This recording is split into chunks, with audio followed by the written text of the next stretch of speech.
بہت سارے لوگوں نے، بہت سارے کافروں نے، بہت سارے اللہ اور اس کے رسول کے دشمنوں نے ایسی بہت ساری حرکتیں خود پیارے نبی جناب محمد رسول اللہ صلی اللہ علیہ وسلم کی زندگی میں کی۔ میں تاریخ کا ایک ایک ورق آپ لوگوں کے سامنے پلٹتا چلوں گا، جس سے آپ کو اندازہ ہوگا کہ نبی آخر الزماں جناب محمد رسول اللہ صلی اللہ علیہ وسلم کو جس قدر انسانیت نے ستایا ہے، کسی اور کو اتنا نہیں ستایا۔ جس قدر پیارے نبی جناب محمد رسول اللہ صلی اللہ علیہ وسلم کی توہین کرنے کی کوشش کی ہے، کسی اور کی نہیں کی گئی ہے۔ اور جس قدر مسلمان، جیسا کہ آج ہر مسلمان کا دل رو رہا ہے، غمگین ہے، اسی طرح سے قرون اولیٰ کے مسلمانوں نے سب کچھ سنا اور دیکھا اور برداشت کیا۔ اسی کا بیان قرآن کریم نے ایک جگہ پر تو یوں کیا ہے، اپنے نبی کو تسلی دیتے ہوئے، جس کا ایک تفصیلی بیان آگے آئے گا انشاءاللہ تبارک و تعالی۔ وَلَقَدْ نَعْلَمُ أَنَّكَ يَضِيقُ صَدْرُكَ بِمَا يَقُولُونَ، یقیناً ہمیں پتہ ہے، یہ علم، ہمارے علم میں یہ بات ہے کہ آپ کو یہ کفار و مشرکین اور یہ اہل کتاب اور یہ منافقین جن باتوں سے، جن القاب سے نوازتے ہیں، ان ساری چیزوں سے آپ کو تکلیف ہوتی ہے، آپ کا دل تنگ ہو رہا ہے۔ اور سورہ آل عمران میں اللہ تبارک و تعالیٰ نے ارشاد فرمایا، وَلَتَسْمَعُنَّ مِنَ الَّذِينَ أُوتُوا الْكِتَابَ مِنْ قَبْلِكُمْ وَمِنَ الَّذِينَ أَشْرَكُوا أَذًى كَثِيرًا،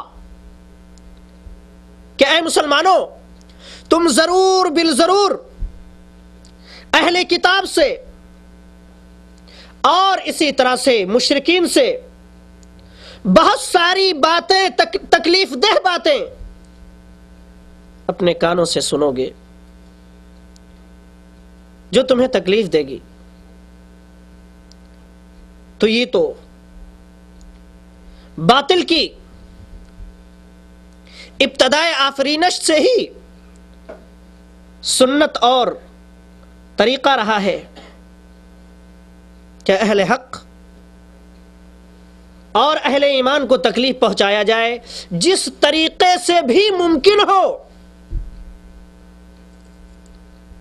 اگر آنکھوں سے کوئی چیز ان کو نظر آئے جس سے ان کو تکلیف ہو تو اس سے تکلیف پہنچاؤ ان کو، باتوں کے ذریعے سے اگر انہیں تکلیف پہنچتی ہو تو ان کو باتوں کے ذریعے سے تکلیف پہنچاؤ،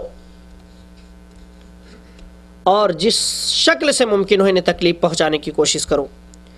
اللہ تبارک و تعالی نے اپنے رسول جناب محمد رسول اللہ صلی اللہ علیہ وسلم پر ان کافروں کے لگائے گئے الزامات کا اور کی گئی توہین کا ذکر بار بار قرآن میں کیا ہے اور پھر تسلی بھی دی ہے۔ ارشاد ہوتا ہے، وَقَالُوا يَا أَيُّهَا الَّذِي نُزِّلَ عَلَيْهِ الذِّكْرُ إِنَّكَ لَمَجْنُونَ، سورہ حجر آیت نمبر 6۔ ان لوگوں نے کہا کہ اے وہ شخص جس کے اوپر کتاب اتاری گئی ہے، جس کے اوپر قرآن نازل ہو رہا ہے، بے شک تو مجنون ہے۔ اللہ تبارک و تعالی نے کیا فرمایا؟ وَمَا أَنْتَ بِنِعْمَةِ رَبِّكَ بِمَجْنُونَ، آپ اپنے رب کی نعمت سے، اس کے فضل سے، اس کی رحمت سے آپ مجنون نہیں ہیں، پاگل اور دیوانے نہیں ہیں۔ اور کہا ان لوگوں سے کو مخاطب کر کے، وَمَا صَاحِبُكُمْ بِمَجْنُونَ، تمہارا ساتھی جو تمہارے ساتھ جس نے 40 سالہ زندگی گزاری ہے، جس کو تم نے اس سے پہلے امین اور صادق کہا ہے، جس کی صداقت پر اور سچائی کا تم لوہا مانتے ہو، اور جو تمہارے درمیان ایک انتہائی اچھا نوجوان بن کر کے رہا، کہیں اور اس نے زندگی نہیں گزاری، تمہارے درمیان اس نے زندگی گزاری، اس کی 40 سالہ زندگی کی ایک ایک تاریخ تمہارے سامنے موجود ہے۔ کبھی اس نے اپنی زبان سے جھوٹ نہیں بولا، اور کبھی اس نے بہکی باتیں نہیں کی، کبھی کسی کو اپنی زبان سے برا بھلا نہیں کہا، کبھی اپنی زبان سے کسی کی برائی اور غیبت نہیں کی۔ تم آج اسے پاگل اور دیوانہ کہتے ہو. وما صاحبکم بمجنون، تمہارا یہ ساتھی پاگل اور دیوانہ نہیں ہے. اسی طرح سے انہوں نے نبی کریم صلی اللہ علیہ وسلم کو شاعر بھی کہا. وَيَقُولُونَ أَإِنَّا لَتَارِكُوا آلِهَتِنَا لِشَاعِرٍ مَجْنُونٍ.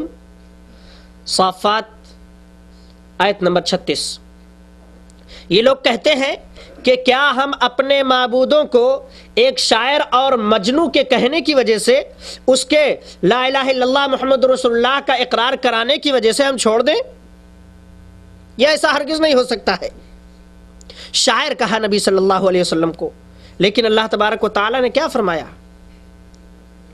وما ہوا بقول شاعر، کہ کسی شاعر کا قول نہیں ہے. وما علمناہ الشعر وما ينبغی لہ، کہ ہم نے آپ کو شعر سکھایا ہی نہیں ہے، شعر کہنا سکھایا ہی نہیں ہے، اور نہ شاعری کرنا آپ صلی اللہ علیہ وسلم کے شایان شان ہے. اور کیا کہا؟ والشعراء یتبعہم الغاوون، گمراہ لوگ ہی شاعروں کی پیروی کرتے ہیں. الم تر انہم فی کل وادی یہیمون، کیا ان شاعروں کو تم دیکھتے نہیں ہو کہ یہ ہر وادی میں بھٹکتے پھرتے ہیں؟ وانہم یقولون ما لا یفعلون والشعراء یتبعہم الغاوون الم تر انہم فی کل وادی یہیمون وانہم یقولون ما لا یفعلون. اور یہ وہ ساری باتیں کہتے ہیں جسے یہ کرتے نہیں. کسی شاعر کا کلام اٹھا کر کے دیکھ لیجئے کہ اس کی زندگی میں، اس کے قول و عمل میں بہت سارا فرق نظر آئے گا. لیکن یہ نبی جناب محمد رسول اللہ صلی اللہ علیہ وسلم شاعر نہیں ہے، نہ ان کا پیش کردہ کلام شاعر ہے، شعر ہے. اسی طرح سے آپ صلی اللہ علیہ وسلم کو انہوں نے کاہن بھی کہا. یہ سنتے جائیے، اللہ تبارک و تعالیٰ کی طرف سے دفاع پر بھی غور کرتے جائیے کہ اللہ تبارک و تعالیٰ نے اپنے نبی کی طرف سے مدافعت کی ہے، دفاع کیا ہے. سورہ طور آیت نمبر 29 میں اللہ تبارک و تعالیٰ ارشاد فرماتا ہے فَذَكِّرْ فَمَا أَنْتَ بِنِعْمَةِ رَبِّكَ بِكَاهِنٍ وَلَا مَجْنُونٍ. نبی صلی اللہ علیہ وسلم کو کاہن کہا کرتے تھے.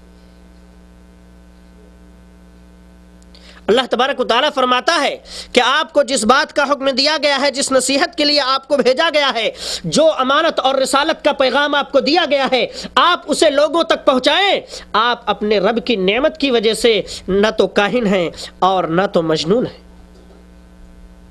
ولا بقول کاہن، نہ تو آپ کا کلام کسی کاہن کا کلام ہے. تو میرے بھائیو، بزرگوں اور دوستو، یہ ان کی طرف سے زبان سے بہت ساری وہ تکلیف دہ باتیں تھیں جنہیں اللہ کے رسول صلی اللہ علیہ وسلم کو مخاطب کر کے کبھی پیٹھ پیچھے کہا کرتے تھے.